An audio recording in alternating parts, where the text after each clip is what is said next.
And these, so it really, it sounds to me when I'm thinking about this whole thing about the community meal program, it sounds to me as if it takes a community to make the meal.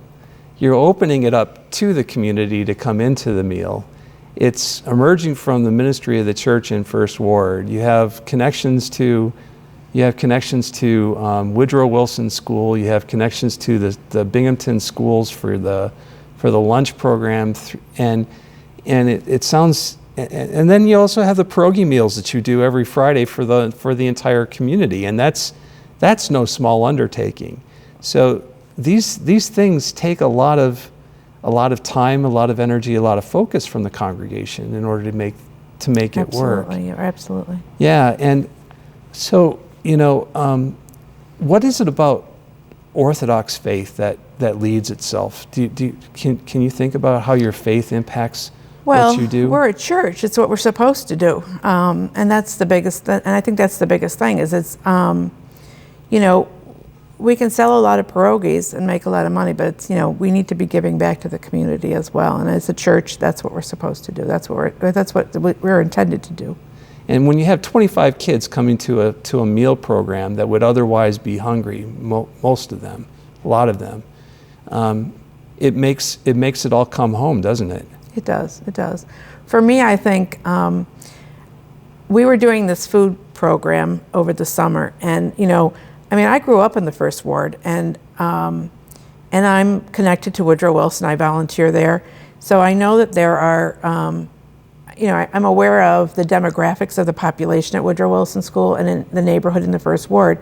But for me, it was a real eye-opener when I started doing the lunch program, because I always say that when my own kids were little, they had the privilege of being picky eaters. They could say, "Oh, I don't want that." Right. When you have 3, 4, and 5-year-olds who come into the hall for breakfast or for lunch, and they're running around playing in the gym, which our hall looks like a gym for the most part during the summer. When the food cart comes out and they're at the table and they eat everything that's put in front of them, they're hungry.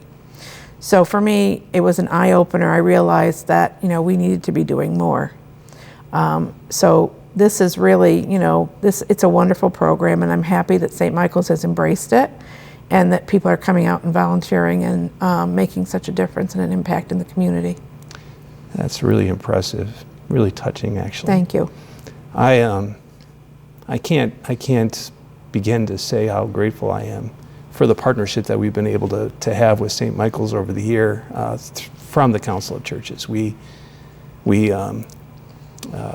know that your heart is in that area, is in the ministry, and I can't say anything more than what you just did about the meaning that you can have in a kid's life just through something as simple as food. Yeah, I get thank you notes from kids who come. I get cards. It's really and I get lots of hugs, which is wonderful at the end of the meal. I get thanked for, and everyone who has come has been very, very grateful, and openly appreciative for what we do. And so again, let's talk about how people can they can contact the church office to be able to volunteer a little bit, right? Sure, absolutely. I can give you my email address. I can give you my cell phone number right now if you want. Yeah, please go ahead. Okay, my email address is bknight, it's BKNIGHT @binghamton.edu. I'm retired from the university. And my parting gift was my email address. So again, it's bknight, BKNIGHT @binghamton.edu. And my cell phone number is 607-621-6079. People can call me at any time. I get calls all the time from people asking, can they come and volunteer? And absolutely, we'll definitely take extra hands. It takes a community in order to put the meal on appropriately. Absolutely. And you were saying it takes almost 25 volunteers. About 25, yeah, is a good number. And I wish we had that every Monday. So I'm absolutely open to. The other thing to remember is, when SUNY has their break this past week and next week, we won't have students because they'll be on spring break. So we could always use extra hands. And And so anyone can now also access this. It's not just for people who are food insecure. Anybody could come. Anyone could come, and we welcome people. We welcome everyone. I'd like to know that everybody has someone to eat with. And that's part of the struggle in our community these days, is that we are so isolated. And this community meal program sounds like it's a place where people can connect with others. Absolutely, I've seen that happen over the weeks. Yeah. Now, tell me about Table 1. Table 1 is my food critics. They're regular guys. They've come every week since the beginning of time. A lot of them live in the neighborhood. Some of those guys, I think, they live like in one room. Up and down Glenwood Avenue and Clinton Street. But they've become my food critics. They give me a rating every week. And what was your rating last week? Actually, last week we were a 5-star. We served lobster bisque, so they were pretty excited with that. Yeah. All right. And they told you that on your first week that you got... I was a 4.5 star, and I said, what do you mean 4.5 stars? I was rather shocked by that, and I was told that only Rachel Ray and Emerald get 5 stars. So you made that last week, I though? have made the cut, that's right. Wow, you're in the same league as Rachel Ray. I guess. How about that? And so again, I mean, it's like they become part of the fabric of what goes on there. I know a lot of their names. I know a lot of their stories, and a lot of them know mine. So it's a good thing. And you were also suggesting that there are other relationships that emerge here. So people come in perhaps isolated, but then they leave with friends. Well, I think that we've seen that grow. We have Table 2 that has the same group of people that sit every week, and they look for each other when they come to the door. They know each other's names, and I don't think that they didn't necessarily come in the first week or the second week together. They just have gotten to know each other through the meal.